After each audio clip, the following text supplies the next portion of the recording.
Le commerce équitable a connu un essor important ces dernières années.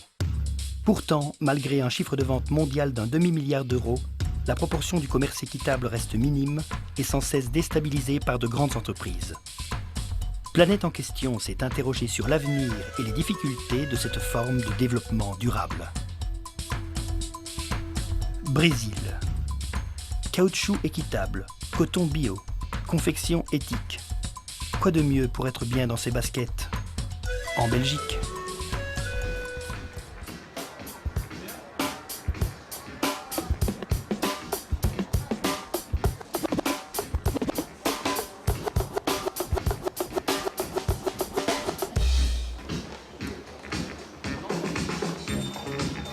Liège, Luca Greco a ouvert il y a 1 an une boutique branchée dans le secteur de l'habillement. Il vend différentes marques issues du commerce équitable, dont les baskets Veja. Je suis tombé tout de suite amoureux de ces petites baskets, elles sont très fashion, un peu old school. Et ce qui me plaisait aussi dans Veja, c'est justement le fait qu'elles soient en commerce équitable. Et comment vous avez découvert ces baskets? Un peu par hasard, les salons. On fait les salons à Paris, à Barcelone, à Berlin. On découvre ce genre de produits-là.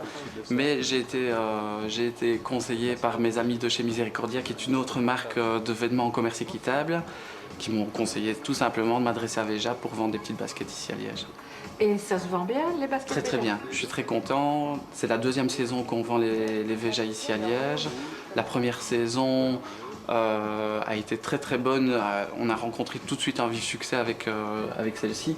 Veja fait beaucoup de publicité dans les magazines déco, mode, style Flair, Gaël, etc. Et je vais dire, la publicité se fait toute seule et les gens viennent vraiment tout de suite au magasin et ils savent déjà de quoi il s'agit. Dans le nord-est du Brésil, à quelques 200 km de Fortaleza. C'est ici que Pedro Jorge a essayé de relancer une culture agroécologique du coton local. Aujourd'hui, son principal acheteur est Veja. Le contact s'est fait à travers Internet. Estava esperando vocês para almoçar conosco.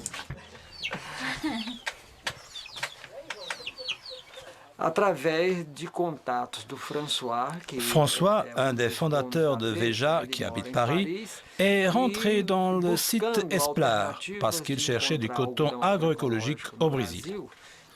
Il a obtenu quelques informations et après il a téléphoné à Esplar et nous avons discuté. Ensuite, il nous a rendu visite, il est venu à Choro, on est allé à Tawa pour voir comment on réalisait la production et on a alors établi un partenariat pour l'achat du coton. Veja cherche à établir un prix juste, qui est négocié sur la base du coût de production du coton et de sa transformation, de manière à proposer aux agriculteurs un prix qui les incite à continuer à produire, mais aussi pour que Veja puisse obtenir une marge bénéficiaire lui permettant de rester compétitive sur le marché.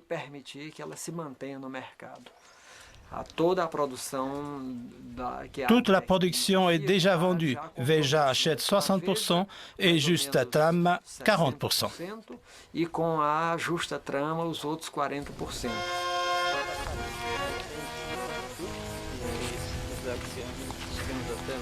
Está sendo bom pela experiência porque Pour nous, c'est très bon comme expérience. Nous avons appris à travailler la terre, la régénérer. Avant, on enlevait ce qu'elle produisait, mais on ne la nourrissait pas.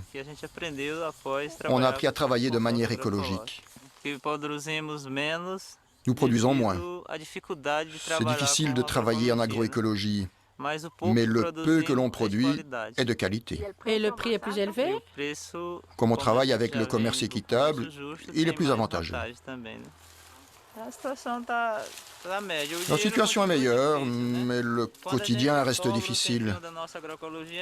Quand il nous reste du temps après notre travail en agroécologie, nous allons travailler chez les voisins pour les aider.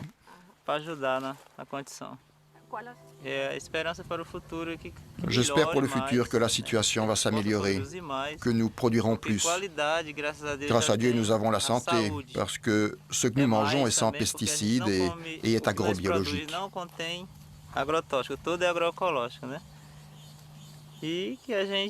De plus, grâce à ce partenariat, nous obtenons un meilleur prix pour nos produits.